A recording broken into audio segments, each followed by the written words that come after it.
Hello everybody and welcome to Modern Warfare. My name is Wyatt Dude 11 and I am here to give a comprehensive review of the campaign and the gameplay, characters, sound, graphics, all that stuff. So let's go ahead and get this right out of the way. I won't keep you all here for too long. I will also tell you that there will not be any spoilers. So without further ado, let's get right into the characters. Characters, really good. Captain Price, as always, steals the show. Alex and Kyle are really interesting. Farah is incredible, and Hadir is pretty interesting as well. The antagonists are interesting enough, especially considering the moral issues going on with all of this stuff. I think as a whole, the story is pretty good, and so are the characters. Going back to the said story, there's a huge diversity in what you're doing, how you're doing it, where you're going. What you're doing, all of that stuff. It works really well. And I should go ahead and apologize now. The reason that I'm not using any, that was amazing. The reason that I'm not doing campaign missions to show off the campaign is because when it comes down to it, I simply do not have, I may or may not have made the dumb decision to get rid of my campaign folders. So, currently I do not have the, main game installed right now. Do not have the main game installed right now, so I've just got the multiplayer and Warzone. So we're gonna work with it, you know what I mean? There's only so much we can do, and we gotta work with what we've got. Story, as always, is really good. A lot of diversity in what's going on. A lot of interesting dilemmas that come out. Oof. A lot of interesting things that come out of it. A lot of moral dilemmas. I think as a whole, the story and characters is probably 8 to 9 out of 10 as a whole. I just think that I think that it's really good. I think that it's a really good game, story-wise. Gameplay-wise, as I said before with the single player, there's a lot of diversity. There's a lot going on that you wouldn't really expect to be going on, from infiltration to, you know, chasing someone down the street. There's a lot going on, and I think it's handled really well. So, with that being said, oh gosh, it scared the shit out of me. With that being said, there's a lot going on, and I think that the variety really suits the game. You know what I mean? Like, there's a lot that they could do. They could have made it all the same type of mission. They could have made it longer. They could have done so much to screw it up, and they didn't. Like, they didn't. In my opinion, they did a really good job of just making a really good single-player game. You know, now is it on par with, like, The Last of Us? No, of course not. But is it worth it? Of course. You know, and when I say The Last of Us, I mean the first one, not the second one. We all know what happened with that one, and we don't discuss that one. But as a whole, it's just, oof, I knew that was going to happen eventually. As a whole, I just think they do a really good job with it, you know? Gameplay, as you can see, is fast-paced and entertaining. Ooh, fast-paced, entertaining. At times, it's slow and methodical when it needs to be. As a whole, it's just really good.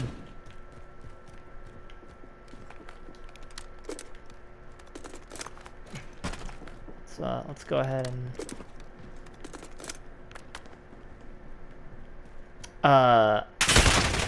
like I said, it can be slow and methodical or fast-paced and dangerous. Really just depends on, you know, what you're doing, how it's being done, all of that stuff.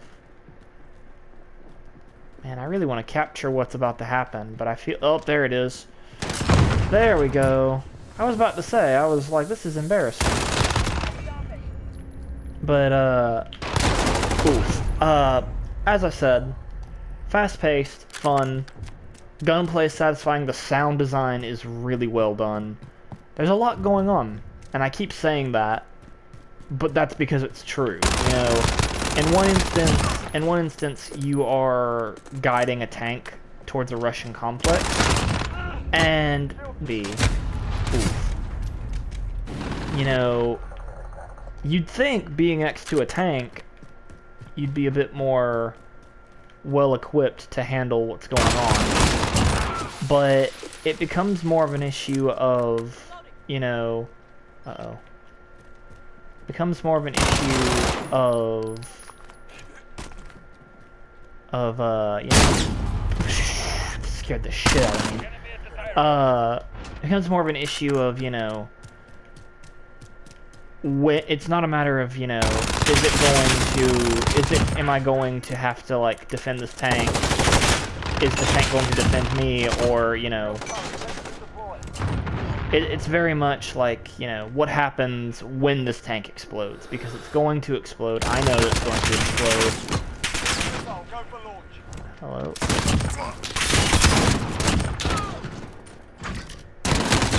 Aw, man. But, you know, as I said, it's just really good, you know? I hate to narrow it down like that so much, but it's really good as a whole. Satisfying. You know, the kill streaks are on point. As I said, the campaign is really fun, especially the flashback sequences where you're with Farah. You know, it's satisfying. Oh man, it's just satisfying, you know. By the time that you finish the game, I do have a few qualms with the ending. In that they kind of gloss over a certain character at the very end, and I feel like they could have really worked better with it. But as a whole, wow, I am a terrible shot. Oh my gosh. You know, they kind of gloss over a character. I'm not gonna spoil what happens, but they kind of gloss over the character, and it's one of those things where you're like, huh. I kind of feel bad for having experienced this. You know, you would have thought that this would have ended better, but it doesn't. It doesn't end better at all, you know. That doesn't mean that the game itself is bad. The game is great. It's just, I feel like you know, but again, you're not here for that. You're here for, should I buy the game? Well, if this game had just come out, I would say to wait for a sale. I personally got this game for 30 to 40 bucks. It was something like that. I don't remember for sure. But, you know, 30 bucks is reasonable for this, especially considering the campaign, even on hard and difficulty, is really, really short. You know, like I said, I beat the game on hard and difficulty. I didn't beat it on veteran difficulty, but I beat it on hard and difficulty. And I did it in about 3 streams, with one stream being about an hour long. If even. It may have been 30 minutes long, actually.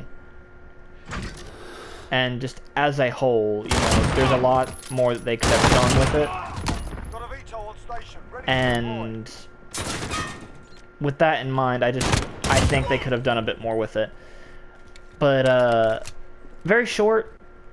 It's not bad, it's just very short. So, would I recommend...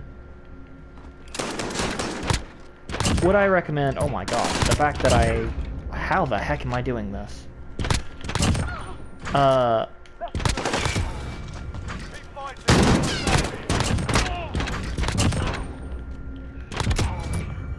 I'm sorry. I don't mean to just go completely dead silent.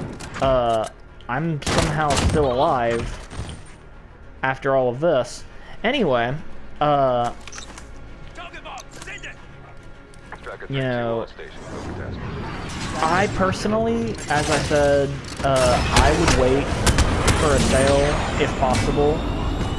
If a sale isn't possible, then I would just wait for Black Ops Cold War. If you're looking for multiplayer, if you're looking for the campaign, it's definitely worth picking up, and I highly recommend exactly that. But in the event that, like, you know, the campaign doesn't really mean all that much to you, I would wait. Because, again, the multiplayer is great, Warzone's great, and the campaign is great, but is it really worth $60 if you're going to be playing in kills? But like, in all honesty, yes, it's worth it. Just wait for a sale. Unless you're willing to put in the time in the multiplayer. If you don't care about the multiplayer, I would wait for a sale, because the campaign is really nice. I haven't played Modern Warfare 1 or 2 or 3, but supposedly those campaigns are really good. I would say, without hesitation, that this game definitely lives up to that expectation. I think that it's really good. Characters are fantastic. Graphics are even better. I mean, I saw an article about how the reason that this game is so big is because, due to limitations, they could not compress it in the way that they would for like a next-gen game. So they were saying that this is basically a next-gen game that they cannot compress. So the reason that it's so big is because it's meant to be big. It's supposed to be big, and it's really impressive what they've done with this, you know. The graphics are good, you know. The only complaint I have graphically is that you can't see your feet while you're running. I feel like that should be kind of a thing. We're in the middle of 2020, and some of the Halo games did that. I feel like that should be kind of a definite... Heck, I think Titanfall 2 had that. I may be wrong with that, though. Lots of games have that, and lots of games should have that. But, you know, graphically great. Sound is good as well. I won't say that it's like on par with, you know, Tom Clancy games, but it's good enough. It does the job. I think as a whole, I would give this game maybe an 8 to an 8.5 out of 10. Like I said, it's very good. There's a lot of moral dilemmas in the campaign. There's a lot of interesting characters. Of course, Captain Price always steals the show. Just as a whole, it's really good. But I would wait for sale. You know, especially if there are other games that you want to play, I would wait for a sale. Because this game, Warzone's not going to be dead for a while, because Warzone is continuing on into Black Ops Cold War. But, you know, the multiplayer is most likely going to die once people pick up Black Ops Cold War. As most COD games do, you know. Like, you have to have a very unique Call of Duty game for it to continue to have multiplayer. So the fact that, you know, this is going to be another Black Ops game means that Modern Warfare fans are going to come over to Black Ops because Black Ops is really good. With that being said, I give this game about an 8 to an 8.5 out of 10. Maybe a 9. Short version, it's really good, and you should buy it on sale. But without further ado, I'm going to have more reviews in the future, and I will catch you in the next video. Bye-bye.